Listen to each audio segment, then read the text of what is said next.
आपल्या कापड मिलाचं काम सुरळीत सुरू आहे ना?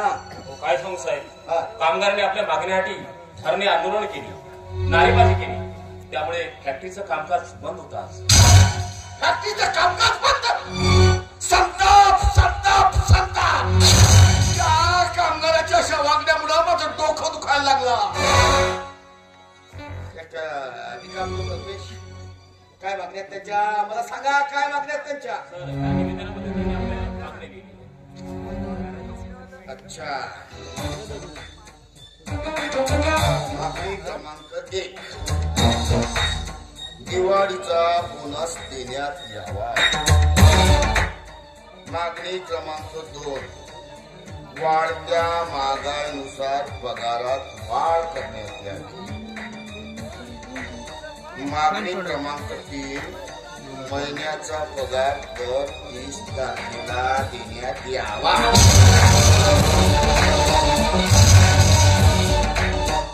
मिस्टर कल्पेश, तुम्ही कंपनीचे मॅनेजर आहात, तिकडे या. तुम्ही कंपनीच्या मॅनेजरला त्या संपूर्ण कामगाराची सभा घ्या आणि त्या सभेत त्या सर्वांना समजावून सांगा त्यांना की तुमच्या तिन्ही मागण्या मंजूर होऊ शकत नाही. फक्त एक मागणी मंजूर होऊ शकते आणि ती म्हणजे तुमचा महिन्याचा पगार दर 30 तारखेलाच होईल. राहिल्या उर्वरित 2 मागण्या, वाढत्या महागाईनुसार पगारात वाढ आणि दिवाळीचा बोनस, त्या मागण्या आम्ही तुर्तास लागू करू शकत नाही असं पटवून सांगा. साहेब, आपण त्यांना पगार वाढायला जर बोनस दिला नाही तर मजूर युनियनचा लीडर गणेश गोटे यांनी बेमुदत संपाचा इशारा दिला. गणेश गोट्या, मजूर संघटनेचा लीडर. हे बघा कल्पेश, तुम्ही माझा अंत पाहू नका. जा तुम्ही कामाला लागा. मी त्याला कसा समजावायचं बघतो. जा तुम्ही, जा लवकर जा.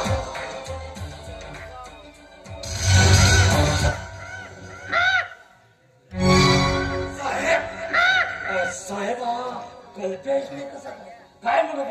अरे तू काय म्हणणार? तू आहे ना मजूर संघटनेचा लीडर गणेश गोठ्या. त्यांनी व त्याच्या सहकार्याने कापड मिलामध्ये मोर्चा आंदोलन आणि धरणे आंदोलन केलं म्हणे. अरे या कामगारांच्या अशा वागण्यामुळे ना माझं डोकं दुखायला लागलं, डोकं. आणि तुला सांगू रंगा, या सर्व गोष्टीला जर का कुणी कारणीभूत असेल ना तर तो साला गणेश गोठ्या. त्या गणेश गोट्याचा कायमचा बंदोबस्त लावायलाच हवा. कायमचा बंदोबस्त करण्यापेक्षा त्याचा प्रेमाने गळा. आता हे बघा साहेब, त्या गणेश गोट्याला एक सुंदर होतकरू मुलगी आहे. सुंदर आहे. अरे वा रंगावा, एकदम झकास आयडिया आहे. तिला जर आपण अंकुश बाबासाठी मागणी घातली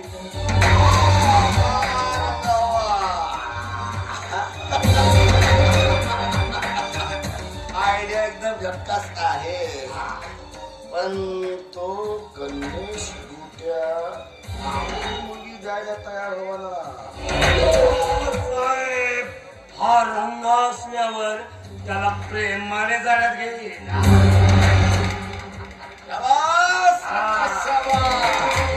आणि जर का असं झालं तर त्या गणेश गोट्याची मुलगी सून म्हणून माझ्या घरात. आणि गणेश गोट्या माझ्या